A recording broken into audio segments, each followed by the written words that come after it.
Hello बच्चों, चलिए प्रश्न पढ़ते हैं। प्रश्न दिया है जीवन प्रावस्था के बारे में सही कथन चुनिए। तो जीवन प्रावस्था जो कोशिका विभाजन के दौरान होती है उसके विषय में हमें यहाँ पर सही कथन चुनना है। तो विकल्प ए दिया है कोशिका उपापचयी दृष्टि से निष्क्रिय होती है। विकल्प बी दिया है कोशिका के डीएनए का प्रतिकृतियन नहीं होता।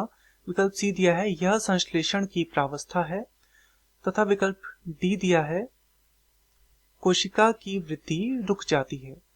तो इस प्रश्न में हमसे कोशिका विभाजन के विषय में पूछा गया है, अर्थात इस प्रश्न की जो मुख्य अवधारणा है, जो मुख्य अवधारणा इस प्रश्न की है वह कोशिका विभाजन के विषय में है।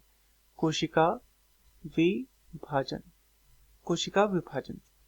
तो जो कोशिका विभाजन होता है उसे हम समझने का प्रयास करते हैं। तो कोशिका विभाजन में क्या होता है, जनक कोशिका से संतति कोशिका प्राप्त होती है, संतति कोशिका प्राप्त होती है, परंतु इसके बीच की जो अवस्था होती है उसे कहा जाता है अंतरा अवस्था, अंतरावस्था, अंतरावस्था। अब इस अंतरावस्था के अंतर्गत भी काफी सारी प्रावस्थाएं होती हैं। तो सबसे पहले जो प्रावस्था होती है उसे बोलते हैं G0, फिर आती है जीवन प्रावस्था, उसके बाद आती है S प्रावस्था, तथा तत्पश्चात आती है G2 प्रावस्था। तो जो G0 प्रावस्था होती है इसे हम बोलते हैं सुप्तावस्था। इसमें किसी भी प्रकार का कोशिका विभाजन देखने को नहीं मिलता है।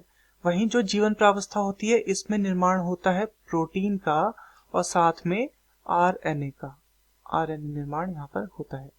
एस प्रावस्था में क्या होता है, एस प्रावस्था में होता है डीएनए का प्रतिकृतियन, यानी कि डीएनए की कॉपी बनती है यहाँ पर, या डीएनए निर्माण होता है। तथा G2 जो प्रावस्था होती है उसमें परिपक्वन, हम बोल सकते हैं कि इसमें क्या होता है, जो कोशिका बन रही है उसका परिपक्वन होता है।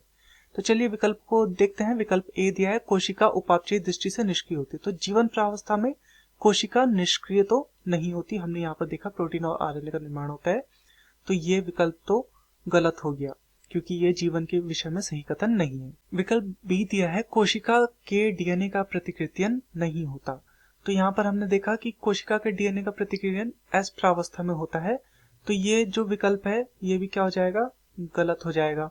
विकल्प सी है यह संश्लेषण की प्रावस्था है। तो संश्लेषण की प्रावस्था का अर्थात इसमें प्रोटीन और आरएनए का संश्लेषण होता है, तो ये बिल्कुल सही है। तथा विकल्प डी है कोशिका की वृद्धि रुक जाती है, परंतु यहाँ पर कोशिका की वृद्धि रुकती नहीं है, कोशिका की वृद्धि सिर्फ सुप्तावस्था में रुकी होती है। तो ये विकल्प भी हमारा गलत हो जाएगा। तो दिए गए प्रश्न का सही उत्तर है विकल्प सी, यह संश्लेषण की प्रावस्था है। मैं आशा करता हूँ आपकी यह समझ में आया होगा। धन्यवाद।